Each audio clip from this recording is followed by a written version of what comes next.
Tidinya kersa pangeran maparinan kamuliaan ka nabi nu akhir zaman kakasih nu sifat Rahman. Nuju tanggal 7 likur bulan Rajab nu kacatur nurut kaul anu masyhur Kangjeng Nabi teh disaur. Dipapaku malaikat nyandak buruk nu kasebat lempangna teh cara kilat tungganganan Nabi angkat.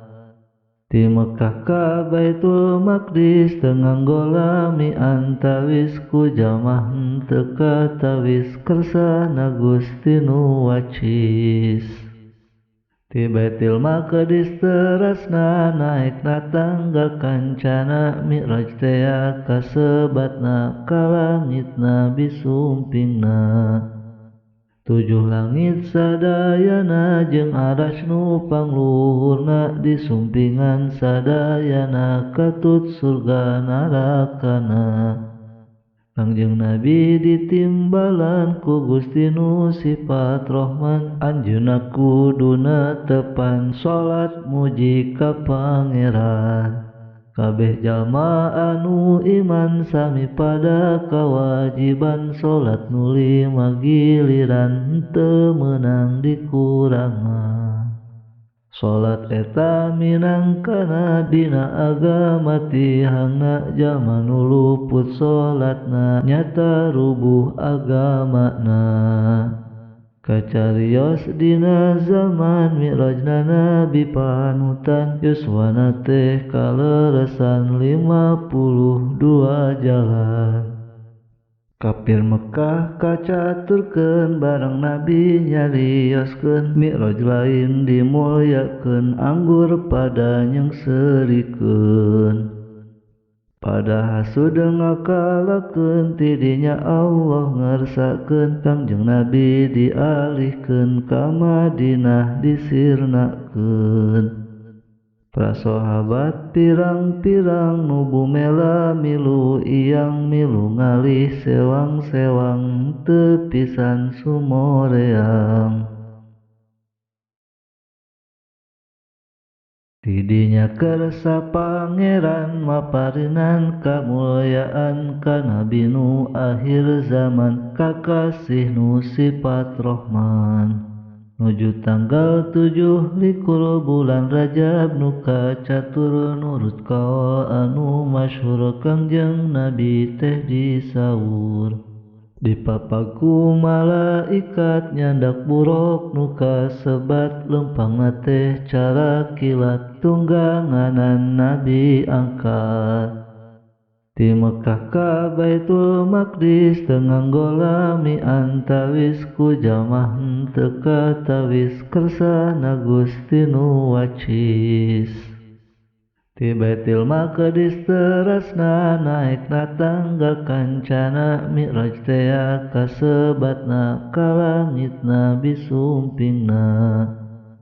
7 langit sadayana jeung aras nu pangluhurna disumpingan sadayana katut surga narakana.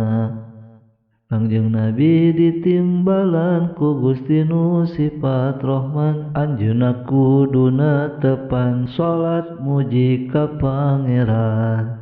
Kabeh jalma anu iman sami pada kawajiban salat nu 5 giliran henteu meunang dikurangan.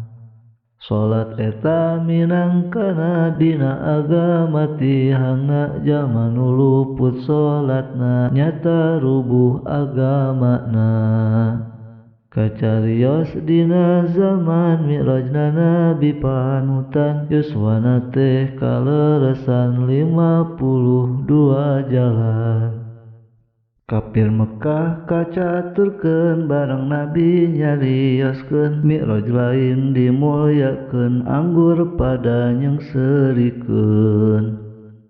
Pada hasudeung ngakalakeun tidinya Allah ngarsakeun Kangjeng Nabi dialihkeun ka Madinah disirnakeun. Para sahabat pirang-pirang nu bumela milu iyang milu ngalih sewang-sewang teu pisan sumoreang.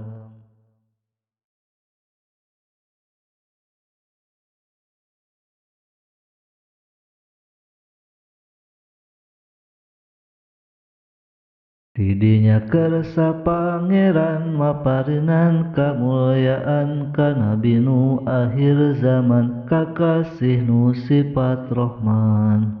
Nuju tanggal 7 likur bulan Rajab nu kacatur nurut kaul anu masyhur Kangjeng Nabi teh disaur.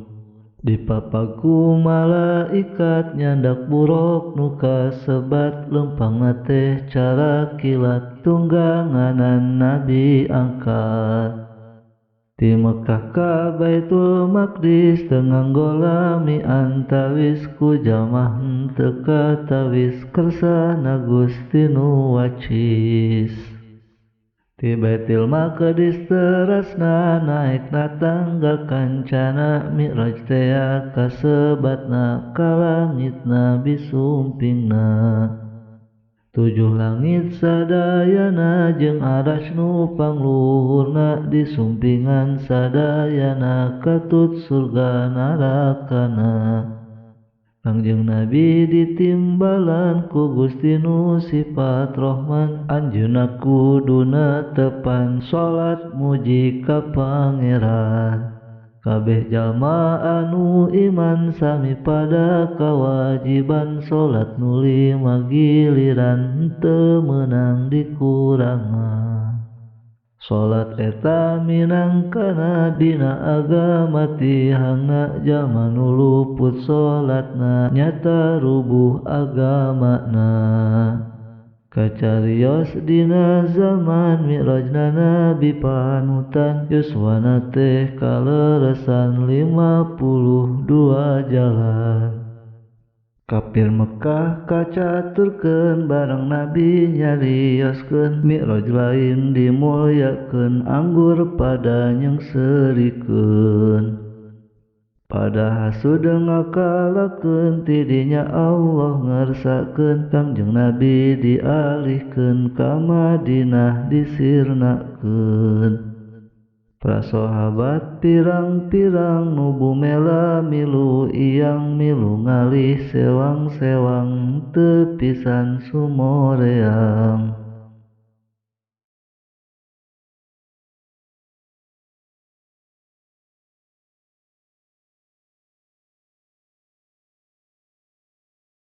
Tidinya kersa pangeran maparinan kamulyaan ka nabi nu akhir zaman kakasih nu sifat Rahman.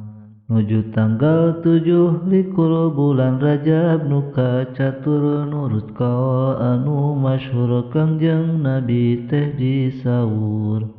Dipapaku malaikat nyandak buruk nu kasebat lempangna teh cara kilat tungganganan Nabi angkat. Ti Mekah ka Baitul Maqdis teu nganggo lami antawis ku jamah henteu katawis kersana Gusti nu wacis.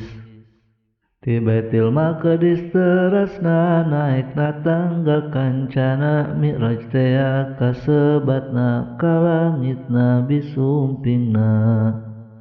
7 langit sadayana jeung aras nu pangluhurna disumpingan sadayana katut surga narakana.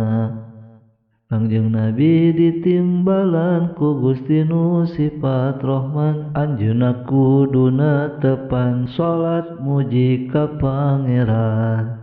Kabeh jalma anu iman sami pada kawajiban salat nu 5 giliran henteu meunang dikurangan. Salat eta minangkana dina agama tihangna jalma nu luput salatna nyata rubuh agamana. Kacarios dina zaman Mi'rajna Nabi panutan yuswana teh kaleresan 52 jalan. Kafir Mekkah kacaturkeun bareng Nabi nyarioskeun Mi'raj lain dimulyakeun anggur pada nyengserikeun. Pada hasud ngakalakeun tidinya Allah ngersakeun Kangjeng Nabi dialihkeun ka Madinah disirnakeun. Para sahabat pirang-pirang nu bumela milu iyang milu ngalih sewang-sewang teu pisan sumoreang.